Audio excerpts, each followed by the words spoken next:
En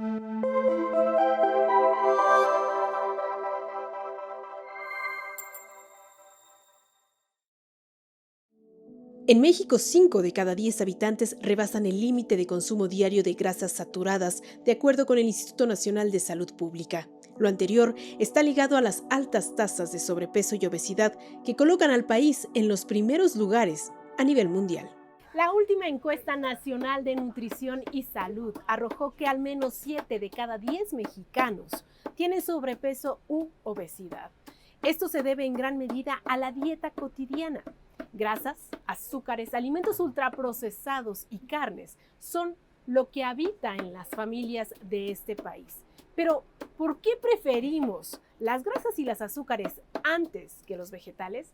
Bienvenidos a un nuevo programa de En la Banqueta. Soy Karen Rivera y hoy en el canal del Congreso hablamos de las dietas de las y los mexicanos.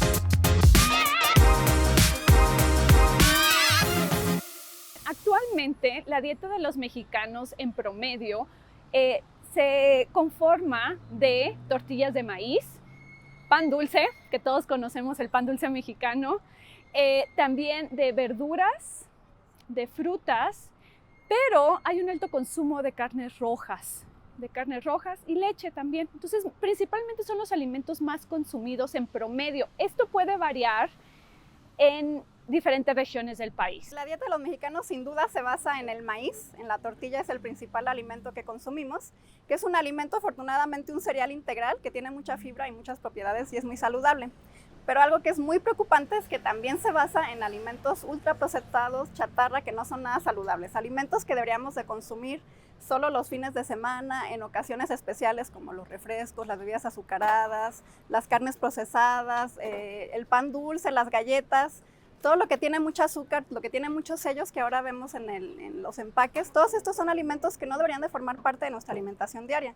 Y lo que hemos medido es que 1/3 de la energía diaria en México, de lo que consumimos, 1/3 proviene de estos alimentos. El rol de estos alimentos en la dieta tiene que ver con las preparaciones y el procesamiento, ¿ok? El 30% de las calorías de una dieta en México vienen de alimentos ultraprocesados. ¿No? Los alimentos ultraprocesados consisten principalmente en productos que tienen muy poco contenido de alimentos de verdad y tienen aditivos, saborizantes y colorantes que nos lo hacen ver pues, más apetecible, que están empaquetados y que duran más. Entonces es importante considerar que ese 30% de la dieta nos está afectando en nuestra salud. Y lo que tenemos que entender es que estos alimentos tan procesados, ultraprocesados, son un producto que venden corporaciones que tienen intereses comerciales. Su objetivo es tener ganancias, su objetivo es que compremos. Entonces van a usar todas las estrategias que hay disponibles para que consumamos más. Una mercadotecnia muy agresiva, tenemos mucha publicidad, están disponibles en todas las esquinas estos alimentos ultraprocesados como los refrescos, las botanas, el pan empaquetado. Y también son alimentos que tienen un empaquetado justo muy atractivo, muy llamativo y que tienen sabores exagerados, son hiperpalatales, así les llamamos, porque tienen una combinación de sabores que nos hacen, casi se puede decir una adicción, o sea, son tan atractivos para nosotros que por eso es muy difícil dejar de consumirlos y por eso tenemos un consumo tan elevado. Generalmente los productos ultraprocesados que más se consumen en México son las bebidas azucaradas. Las bebidas azucaradas son los refrescos, los jugos industrializados y todas estas bebidas que en realidad no tienen ningún alimento de verdad. Y sí, si bien pueden tener un color muy interesante o sabores muy ricos, tienen mucho contenido de azúcar añadida, ¿no? Eso es lo que hace que nos enfermemos, subamos de peso, etc.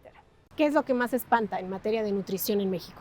Yo creo que la alta prevalencia de obesidad es algo que constantemente nos está dando problemas en nutrición y necesitamos modificar dietas, ¿no? Pero no la dieta individual de una sola persona, sino dietas poblacionales. Necesitamos que la gente en conjunto modifique su dieta, ¿no?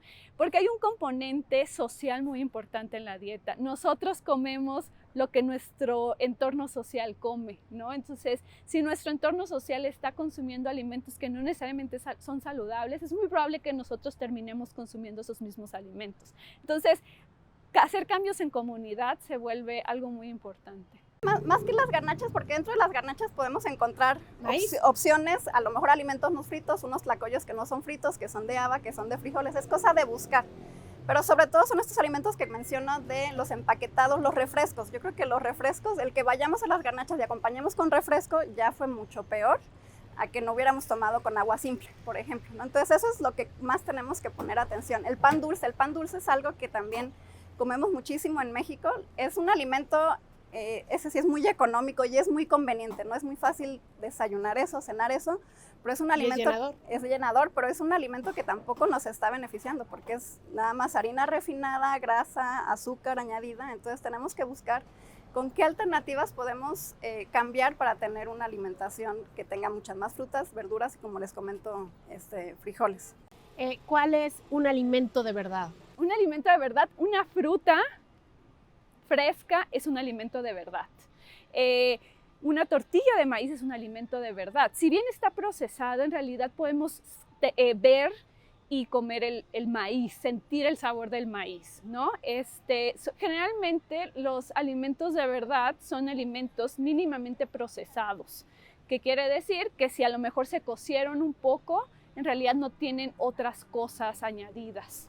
En casa, pues sí procuramos que sea un poquito balanceado, sobre todo porque a mi mamá pues le encanta mucho lo que es la parte de las verduras y pues sí tratamos de que sea por lo menos, no sé, 2 días a la semana de carnes rojas, verduras y a veces pues sí, ¿no? Metemos lo que son algunos antojitos, que cosas doradas o cosas así, pero sí tratamos que sea balanceado. ¿Cuál crees que sea la dieta de los mexicanos? Pues tacos, tortas, quesadillas, por la mañana flautas, chilaquiles, tortas de tamal, no lo sé, creo que eso es lo que consumimos en realidad. Creo que la dieta de los mexicanos pues sí es un poquito precaria, bueno, siento que pues nos enfocamos mucho en lo que son los antojitos, todo lo que es de la calle, todo lo que es frituras. Entonces, no, la verdad es que sí estamos pues mal en la alimentación. ¿Por qué cree que a los mexicanos nos guste tanto la birria? Bueno, es un platillo típico de Jalisco y pues la receta es especial, ¿no? Es de familia, entonces les gusta mucho. Aquí los tenemos a todos los vecinos y demás gente aquí. A ver, en promedio, ¿cuántos taquitos nos llegamos a comer de birria y luego el consomé? Unos 8, hasta 10, hay unos que sí llegan un plato de birria, pero sí. Justo iba a preguntar, ¿no? ¿Cuál es el cliente que más tacos se ha comido? ¿Y con qué frecuencia también ocurre esto? Sí, ha llegado un cliente que se ha comido 15 tacos y sus refrescos también. ¿Por qué será que no nos gustan los vegetales o algunos no nos gusta consumirlos de manera frecuente? Híjole, yo creo que pues lo primero que se me vendría a la mente sería el sabor, ¿no? A muchas personas no les pasa, pero siento que está en la forma de la preparación, ¿no? Si le buscáramos maneras o fuéramos un poquito más dinámicos con la comida, creo que a todos nos gustaría, ¿no? Porque incluso luego llegamos a ver alimentos muy ricos que preparan, no sé, nutriólogos y dices, pues lo podría preparar, ¿no? Pero simplemente no queremos, no tenemos tiempo, la flojera. Creo que es porque llevamos una rutina muy pesada en la Ciudad de México. Los tiempos son demasiado, ya vamos muy rápido. Entonces eso nos genera a no tener una disciplina, a no salir desde casa con tal vez fruta picada o tal vez salir desayunados. Entonces, en el caso mío, yo vengo desde el Estado de México, me hago 2 horas de tráfico, a veces hasta 2 horas y media. Entonces yo prefiero pasar, comer una torta o comer una quesadilla o llegar a la oficina y pedir un cuernito con jamón. Todo el mundo anda corriendo todo el tiempo, entonces pues para fácil sales y compras lo que hay en la esquina, ¿no? O que ya se te hizo tarde, vas rápido, compras lo que sea más rápido y lo que es más fácil de cocinar. Entonces pues nos vamos siempre enfocándonos a los carbohidratos. Un estudio realizado por un grupo de expertos de la UNAM enfocado en los determinantes socioeconómicos y geográficos de la alimentación de los mexicanos encontró 4 grupos de alimentación en México: el básico, el alto en carnes, el bajo en frutas y el prudente. De acuerdo con el estudio titulado Determinantes socioeconómicos, demográficos y geográficos del consumo de alimentos en México, el primer grupo o patrón de alimentación en el país es el básico, en el que se encuentran 6 de cada 100 habitantes que consumen proteína vegetal como frijoles y maíz, y se ubica principalmente al sur de la República y en zonas rurales. Le sigue el prudente, que contempla a 26 de cada 100 mexicanos y este incorpora de manera balanceada diferentes grupos de alimentos, incluye más frutas y vegetales. Otro de los patrones es el conocido como alto en carnes, en el que se encuentran 60 de cada 100 habitantes. Su dieta también se basa en cereales. Finalmente está el bajo en frutas, el 8% de la población que come muy pocas frutas y verduras, pero que ingiere más grasas y azúcares. Yo creo que en México nos enfrentamos con una serie de barreras que hacen que no podamos comer saludable y sostenible, ¿no? Una de las barreras que se ha mencionado más en la literatura científica es el precio de los alimentos. Si bien ahorita lo mencionamos, muchas veces los alimentos más saludables o las preparaciones más saludables tienden a costar un poco más. Entonces las personas toman decisiones en base a la economía y si estos productos son caros, pues no los van a comprar. Entonces esa es una cosa. De hecho, esta es una creencia muy común, ¿no? El que le está aumentando mucho el costo de los alimentos saludables, de las frutas y las verduras que comemos no saludable porque es para lo que nos alcanza. Sin embargo, cuando hemos hecho análisis, lo que vemos es que en realidad comparando el costo de una dieta saludable contra una dieta no saludable, es más cara el costo de la dieta no saludable. No nos damos cuenta de la cantidad de dinero que gastamos en papitas, en galletas, en pan dulce, en refresco. O sea, si sacamos la cuenta de la cantidad de dinero que se nos está yendo ahí, es mucho. Y si comparamos, nos saldría mejor gastar más en frutas y verduras, pero ahorraríamos mucho al bajar en los alimentos que no son saludables y que son ultraprocesados. Un cambio tan sencillo como dejar de consumir refrescos y cambiarlo por agua simple nos ahorraría muchísimo dinero y sería una dieta muchísimo más saludable ya con solo ese cambio. La otra cosa es el entorno, los entornos en los que las personas vivimos, trabajamos, estudiamos, todo eso. Los entornos actualmente no son favorecedores para una dieta saludable ni sostenible. ¿Por qué? Porque si nos asomamos a cualquier lugar donde podemos adquirir nuestros alimentos, estos alimentos vamos a ver que van a ser mayormente ultraprocesados. Y esto este cambio se ha visto muchísimo. ¿Por qué? Porque ha disminuido la disponibilidad de alimentos saludables, tradicionales, y ha aumentado mucho la disponibilidad de alimentos ultraprocesados. Entonces el entorno en el que estamos no nos está ayudando a comer mejor. Es esta cuestión de disponibilidad de lo que tenemos al alcance en nuestro día a día, de lo que es más conveniente, y justo de eso se trata, que vayamos cambiando la cultura y que vayamos pidiendo el que también lo que tengamos disponible sea más saludable, que tengamos disponible estas frutas, estas verduras, y que nosotros también hagamos ese esfuerzo. Yo sé que en el ambiente que tenemos en México es ir en contra, es como ir remando en contra, pero hay que pensar que es nuestra salud. Y lo que hagamos ahorita va a hacer que tengamos una mucho mejor calidad de vida en los años por venir. Y eso la verdad es que no tiene precio, ¿no? A veces pensamos en los costos, pero el costo de el valor de una salud no tiene ningún precio, ¿no? Nos vamos a gastar mucho más en medicinas, en tiempo de ir al doctor, en la calidad de vida que perdemos. Entonces hay que pensar en cómo hacemos el esfuerzo para integrar muchas más frutas y verduras leguminosas en nuestra alimentación en el día a día. ¿Por qué los mexicanos preferimos un tamal frito por las mañanas en lugar pues, de un plato de leguminosa con ensalada? Bueno, generalmente la gastronomía mexicana ha evolucionado, ¿no? La colonia evolucionó muchas de las preparaciones, entonces se empezaron a freír los alimentos, ¿no? El maíz empezó a consumir frito, no siempre se ha consumido frito, ¿no? Entonces ahora es parte de nuestra gastronomía, pero también tenemos que pensar en que si vamos a consumir alimentos fritos, ¿cómo? ¿Qué tan fritos? cuáles son necesariamente fritos y cuáles no. Por ejemplo, una quesadilla no necesariamente tiene que estar frita, ¿no? Entonces, podemos ir haciendo esas pequeñas modificaciones y no todo tiene que estar frito. Entonces, sí, es muy agradable el sabor, la textura de los alimentos fritos, pero no es tan recomendable desde el punto de vista de nutrición. Yo creo que tenemos que darnos cuenta que tenemos un ambiente que nos está empujando a eso, ¿no? Y todas las políticas que se hagan en torno a mejorar el ambiente hay que apoyarlas, ¿no? Yo sé que nos cuesta escuchar que va a haber impuestos a los refrescos, pero cualquier medida que nos haga consumir menos refrescos va a ser para nuestro beneficio, nuestra salud, nuestra calidad de vida. Por ejemplo, en las escuelas, ¿no? Estas medidas que se toman en las escuelas de vamos a prohibir que se vendan alimentos que no son saludables para nuestros niños, vamos a proteger ese espacio en el que están en la escuela, vamos a enseñarles y ser coherentes de que si esto les estamos enseñando que es saludable, pues eso sea lo que puedan consumir en la escuela, ¿no? Entonces apoyar todas estas medidas porque entre más cambiemos el ambiente, entre más cambiemos la cultura, también para todos va a ser más fácil el consumir esos alimentos. La dieta T, si bien todos estos componentes que mencionas, los tacos, las tortas, los tamales, son parte de la alimentación mexicana, ¿no? De lo que consumimos en comunidad, en las fiestas y todo. Entonces, yo no diría que hay que satanizarlos, más bien es cómo los preparamos, ¿no? Los tamales, si bien se pueden preparar con menos grasa de la que normalmente se preparan. Los tacos, pues hay que cuidar mucho el relleno de los tacos, ¿no? No todo tiene que ser con mucha grasa, pueden ser tacos que contengan mayormente leguminosas y vegetales, ¿no?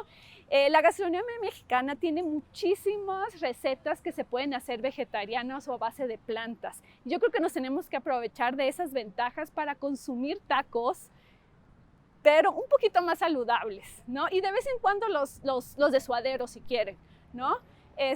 Y las tortas, igual volvemos a lo mismo, ¿no? ¿Qué le ponemos a nuestras tortas, ¿no? Muchas veces las tortas tienen muchísimos ingredientes que no necesariamente son tan saludables. Entonces yo creo que la dieta T no es lo peor que nos puede pasar en México, pero sí la podemos modificar y hacerla un poquito más saludable. La Organización Mundial de la Salud clasificó a las carnes procesadas, la salchicha, el tocino, el jamón, como alimentos cancerígenos para los humanos. Es decir, que pueden provocar cáncer, particularmente colorectal, y eso derivado de la evidencia científica sólida. Así, las carnes procesadas se colocan en el mismo nivel de riesgo que el tabaco. De todos estos alimentos que tienen, por ejemplo, exceso de azúcar, es como si estuviéramos infectando al cuerpo con un agente que es, por ejemplo, una infección, una bacteria, un virus, así como entra a nuestro cuerpo y nos causa un daño, una inflamación. Nuestro sistema inmune trata de defender a nuestro cuerpo de estos agentes que nos están dañando. Lo mismo pasa en mucho menor medida, pero es una cuestión constante porque diario estamos consumiendo estos alimentos. Cuando tenemos un exceso de azúcar, se genera una respuesta proinflamatoria que el tener esta inflamación diario, aunque sea en pequeña cantidad, nos está ocasionando justo estas enfermedades crónicas que vemos como la diabetes, enfermedades cardiovasculares, hipertensión, cáncer, el sobrepeso y la obesidad. Como mencionabas también, las carnes procesadas, los embutidos, las salchichas, el jamón, aunque de repente pensamos que son bajos en grasa, que son saludables, que son de pavo, también como comentas, la OMS ya reconoce que son carcinógenos y que debemos evitarlos lo más posible en nuestra alimentación. La dieta globalizada es el consumo de alimentos que no necesariamente se producen en México o que no pertenecen a la dieta tradicional mexicana. También tiene que ver mucho con la apertura de los mercados, que quiere decir empiezan a llegar productos de otros países y generalmente estos productos son productos ultraprocesados, ¿no? Eso facilita que viajen de un lugar a otro. Entonces estamos inundados de productos ultraprocesados provenientes de otros países. ¿Cómo nos ha afectado a los mexicanos el adquirir otro tipo de dietas que se consumen en otras partes del mundo? Sobre todo creo que el que desplaza alimentos que eran tradicionales de nuestra dieta y que son muy saludables y que cada vez los vamos consumiendo menos, ¿no? El clásico ejemplo y el muy importante es el de las leguminosas, los frijoles, que son parte de nuestra cultura culinaria, lo tenemos en muchos platillos, forman parte, sabemos cómo comerlos, ¿no? En otros países les dices coman más leguminosas y no se les ocurre cómo integrarlos. En México ya comemos frijoles, ya lo sabemos cómo consumirlos, en qué platillos, y sin embargo, por este consumo que hemos ido adquiriendo de alimentos ultraprocesados, vamos bajando el consumo de frijoles. Por ejemplo, ahorita estamos consumiendo en promedio en México como 1/3 de una taza al día, cuando la recomendación sería una taza. ¿no? Entonces hay que visualizar, una taza sí es un buen plato de frijoles, y eso es algo que estamos perdiendo y que no debemos de perder y recuperar. La dieta globalizada nos está haciendo comer más calorías, más azúcares, más grasas saturadas de lo que normalmente deberíamos de comer. Eso contribuye a enfermedades crónicas y como la obesidad, la diabetes, enfermedades cardiovasculares y algunos cánceres. Entonces es muy importante pensar que la dieta globalizada, si bien hace posible que probemos otros tipos de comida, no necesariamente puede ser una buena idea. Ya no es nada más la salud de los humanos, sino también la salud del planeta. Hay que considerar que producir los alimentos tiene un impacto ambiental y hay alimentos que tienen más impacto que otros. Por ejemplo, la carne de res, sobre todo la de res, pero también la de puerco, tienen un impacto muy, muy alto en el medio ambiente. ¿Por qué? Porque es estar produciendo todo el alimento para producir al animal. Entonces es muy ineficiente, es una manera de producir proteína muy ineficiente, en lugar de directamente nosotros consumir, por ejemplo, las verduras o las plantas, ¿no? Entonces es un proceso que genera bastante impacto ambiental, y también ahora las recomendaciones es que también disminuyamos nuestro consumo de carne. Por ejemplo, se dice que deberíamos de consumir máximo una porción a la semana. Estamos muy acostumbrados a comer mucho más, entonces hay que pensar en opciones. Creo que tenemos la idea de que siempre tiene que haber carne en la comida, o pollo, ¿no? Podemos cambiar y un día a la semana, en lugar de carne, comer, como les digo, garbanzos, lentejas, ¿no? Buscar opciones que no necesariamente tengan que ser carne. En el 2014 se implementó el impuesto a las bebidas azucaradas y a los alimentos densamente calóricos. Este impuesto entró en vigor, sin embargo, se ha visto pocos resultados acerca de cómo este impuesto ha contribuido a que la gente consuma menos de estos alimentos. Si bien hay evidencia científica que dice que disminuyó un poco el consumo de estos alimentos, este no fue suficiente. No, por supuesto que ayuda. Hemos hecho muchos estudios desde el impuesto que se aplicó en el 2014 y aunque fue un impuesto muy pequeño, se alcanzó a ver cómo de manera proporcional a lo que subió el precio, baja el consumo. Entonces todo lo que nos desaliente a consumir estos alimentos nos va a ser muy útil, y es muy bueno que tengamos estas medidas, ¿no? Idealmente queremos todavía que suba más el precio para que bajemos mucho más el consumo aún. Que a partir de este mes se incrementaron ese impuesto de bebidas azucaradas y productos densamente calóricos. La idea es encaminar a los consumidores a dejar de consumir estos alimentos y cambiar a alimentos un poco más saludables, pero pasa lo que tú dices, ¿no? Muchas veces los alimentos que se consideran saludables son más caros, ¿no? Entonces, al ser más caros, la gente siempre se va a ir por lo más barato, y quizá es una torta que no necesariamente tiene los mejores ingredientes o los ingredientes más saludables, ¿no? Entonces una cosa es tratar de disminuir el precio de los alimentos que se consideran saludables para que la gente pueda comprarlos con más facilidad. ¿Cuáles son los pasos a seguir para despertar la cultura de una buena alimentación? Creo que, como les comento, una alimentación adecuada estaría basada en lo que son el maíz, que ese ya es parte de nuestra alimentación, pero también otros cereales integrales, por ejemplo la avena, el amaranto, que no sea nada más maíz, porque a veces sí caemos en solo maíz y hay que tener variedad. Entonces el amaranto y la avena son opciones, por ejemplo, muy saludables de cereales integrales. Muchas más frutas y verduras. En México tenemos la gran ventaja de que tenemos disponible muchísimas frutas y verduras y a un costo accesible, ¿no? Si uno va al mercado, va al tianguis, puede ver la gran variedad que tenemos y que no la aprovechamos, ¿no? Nuestra alimentación luego es muy limitada en frutas y verduras. Entonces hay que pensar que cada vez que nos sentemos a la mesa haya alguna fruta y verdura. Hay que pensar en eso. ¿Cómo? ¿De qué manera la integramos, ¿no? Si estamos comiendo huevo, le podemos agregar la verdura, de qué manera integramos las frutas, eso hay que pensarlo. Necesitamos que todas estas políticas que están publicadas se lleven a cabo, que los lineamientos se publiquen para que los que estamos del lado de la academia, de la sociedad civil, incluso el público en general, puede empezar a implementar este tipo de políticas de una mejor manera. Y algo que es bien importante es darle continuidad a estas políticas. Si bien hay políticas que se implementan en un sexenio, dejan de existir al siguiente y la continuidad se pierde. Entonces yo creo que hemos aprendido mucho a lo largo de los años y creo que ahora tenemos más información para hacer las cosas mejor en materia de nutrición humana.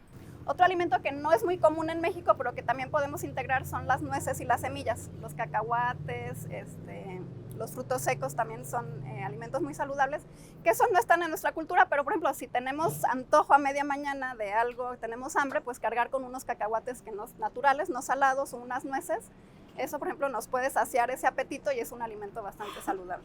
Yo creo que políticamente México es uno de los países que ha tenido muchísimas iniciativas, implementación del impuesto, como mencionaba, la Ley General de Alimentación Adecuada y Sostenible, todos los lineamientos que han salido publicados en los últimos años han sido y han puesto a México en el foco de la política pública, ¿no? Entonces yo creo que si bien ha habido muchos esfuerzos de la academia, del gobierno, de la sociedad civil para que esto pase, aún necesitamos organizarnos mejor. Hay que pensar, si vamos a comer azúcar, que sea una cosa, un alimento de esos al día y pequeño, como 2 cucharadas de azúcar máximo. Si ya se los pusimos en el café, ya, no ninguna otra bebida azucarada, ni agua fresca, ni refresco. Si vamos a tomar refresco, como media taza máximo al día. Si vamos a comer pan dulces, media pieza de pan dulce al día. Es pensar como en un azúcar al día y pequeño. Eso sería como máximo, ¿no? O podemos quizá guardarlo y entonces el fin de semana ya vamos por un helado o ya comemos en la fiesta una rebanada de pastel. Pero es como hay que pensarlo, estamos comiendo muchísimo porque estamos comiendo todos estos que comenté varias veces al día y en porciones muy grandes. Entonces acaba siendo un montón de nuestra alimentación. Desde la ciencia de la nutrición se está promoviendo tener dietas más apegadas a las tradicionales, a lo que consumíamos antes, ¿no? Lo que quizá cuando hablamos con nuestros abuelos, lo que nos decían que comían. Estas dietas, ahora les llamamos dietas tradicionales, consisten principalmente en maíz, en frutas y verduras frescas en su preferencia, leguminosas, legumbres, frijoles, lentejas, garbanzo, habas, algo que tradicionalmente se consume mucho en México y que poco a poco lo hemos dejado, ¿no? De hecho, el consumo de leguminosas es muy bajo en México. Pensaríamos que podría ser uno de los países con más alto consumo de leguminosas, pero en realidad no, ha venido a menos. Entonces estamos tratando de volver a consumir, de encaminar a la población a consumir ese tipo de alimentos.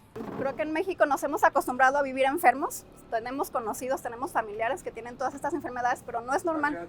No es normal que tengamos todas las enfermedades y no es normal que estemos consumiendo tanta comida que nos daña. Una dieta saludable y equilibrada nos ayuda a protegernos de la malnutrición en todas sus formas y también a protegernos de las enfermedades no transmisibles como la diabetes y el cáncer. Seamos responsables con nuestra alimentación y cuidemos nuestro cuerpo y nuestra salud. Soy Karen Rivera y nos vemos en la próxima cápsula de En la Banqueta. La UNICEF encontró que 1 de cada 8 niños mexicanos padece desnutrición. Es esencial fomentar y expandir los programas existentes a nivel federal y estatal para favorecer el acceso económico a dietas saludables. Lo más importante es despertar la cultura de la buena alimentación.